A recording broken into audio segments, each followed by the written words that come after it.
चंद्र ज्योति नामक 21वीं पुतली की कथा इस प्रकार है। एक बार विक्रमादित्य एक यज्ञ करने की तैयारी कर रहे थे।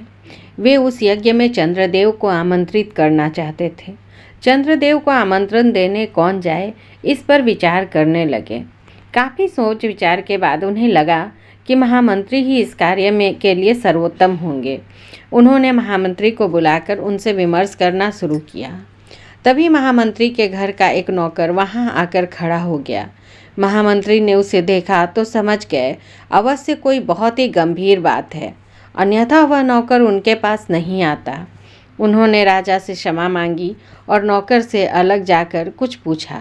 जब नौकर ने कुछ बताया तो उनका चेहरा उतर गया और वे राजा से विदा लेकर वहां से चले गए।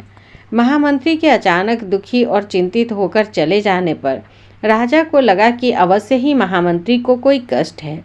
उन्होंने नौकर से उसके इस तरह जाने का कारण पूछा तो नौकर हिचकिचाया। जब राजा ने आदेश दिया तो वह हाथ जोड़कर बोला कि महामंत्री जी ने मुझे आपसे सच्चाई नहीं बताने को कहा था। उन्होंने कहा था कि सच्चाई जानने के बाद राजा का ध्यान बढ़ जाएगा और जो यज्ञ होने वाला है उसमें व्यवधान होगा। राजा ने कहा कि महामंत्री उनके बड़े ही स्वामी भक्त सेवक हैं और उनका भी कर्तव्य है कि उनके कष्ट का हर संभव निवारण करें। तब नौकर ने बताया कि महामंत्री जी की एकमात्र पुत्री लंबे समय से बीमार है। उन्होंने उसकी बीमारी का एक से बढ़कर एक वैद्य को दिखाया, पर कोई भी चिकित्सक कारगर नहीं साबित हुआ। दुनिया की हर औषधि उसे दी गई, पर उसकी हालत बिगड़ती ही चली गई। अब उसकी हालत इतनी खराब हो चुकी है कि वह हिल डुल नहीं सकती और मरनासन्न हो गई है। विक्रमादित्य ने जब यह सुना तो व्याकुल हो गए। उन्होंने राजवैद्य को बुलाया और जानना चाहा कि उसने महामंत्री की पुत्री की चिकित्सा की है या नहीं। राजवैद्य ने कहा कि उसकी चिकित्सा केवल ख्वांग बूटी से की जा सकती है। दुनिया की अन्य कोई औषधि कारगर नहीं हो सकती। ख्वांग बूटी एक बहुत ही दुर्लभ औषधि है जिसे ढूंढकर लाने में कई महीने लग जाएंगे। राजा विक्रमादित्य ने यह सुनकर कहा, तुम्हें उस स्थान का पता है जहाँ वह बूटी मिलती है? राजवैद्य ने बताया कि वह बूटी नीलगिरी की घाटियों में पाई जाती है, लेकिन उस पर पहुँचना बहुत ही कठिन है।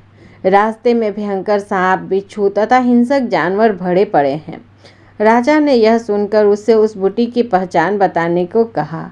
राजवैद्य ने बताया कि वह पौधा आधा नीला आधा पीला फूल लिए होता है तथा उसकी पत्तियां लाजवंती के पत्तों की तरह स्पर्श से सकुचा जाती है। विक्रम यज्ञ की बात भूलकर ख्वांग बूटी की खोज में जाने का निर्णय कर बैठे। उन्होंने तुरंत काली माँ के दिए गए दोनों बेतालों का स्मरण किया। बेताल उन्हें आनन फानन में नीलगिरी की ओर ले चल पड़े। पहाड़ी पर उन्हें उतारकर बेताल अदृश्य हो गए। राजा घाटियों की ओर बढ़ने लगे। घाटियों में एकदम अंधेरा था, चारों ओर घने जंगल थे। राजा बढ़ते ही रहे। एकाएक उनके कानों में सिंह की दहाड़ पड़ी। वे संभल पाते इसके पहले ही सिंह ने उन पर आक्रमण कर दिया। राजा ने बिजली जैसी फुर्ती दिखाकर खुद को तो बचा लिया, मगर सिंह उसकी एक बाह को घायल करने में कामयाब हो गया।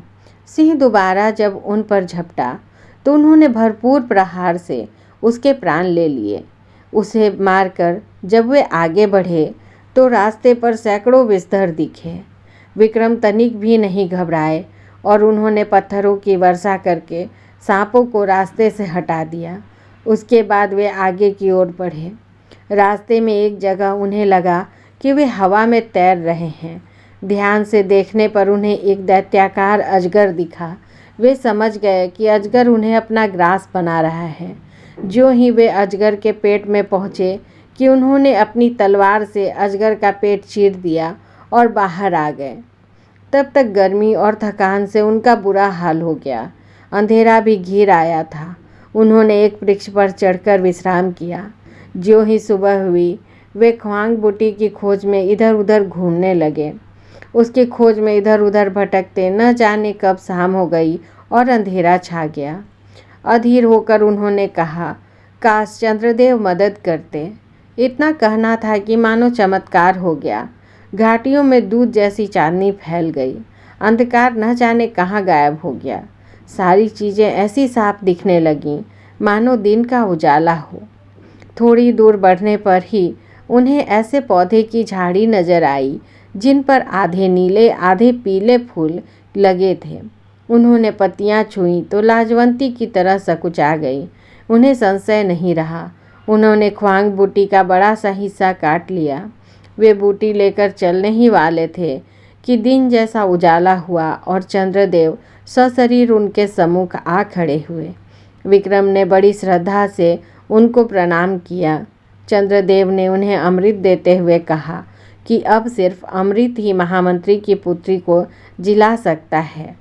उनकी परोपकार की भावना से प्रभावित होकर वे खुद अमृत लेकर उपस्थित हुए हैं।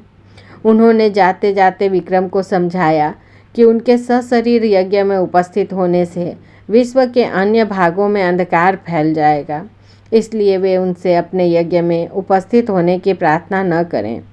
उन्होंने विक्रम को यज्ञ अच्छी तरह संपन्न कराने का आशीर्वाद दिया और अंतर्ध्यान हो गए। विक्रम ख्वांग बूटी और अमृत लेकर उज्जैन आए। उन्होंने अमृत की बूंदें टपकाकर महामंत्री की बेटी को जीवित किया तथा ख्वांग बूटी को जनहित के लिए रख दिया। चारों ओर उनकी जय जयकार होने लगी।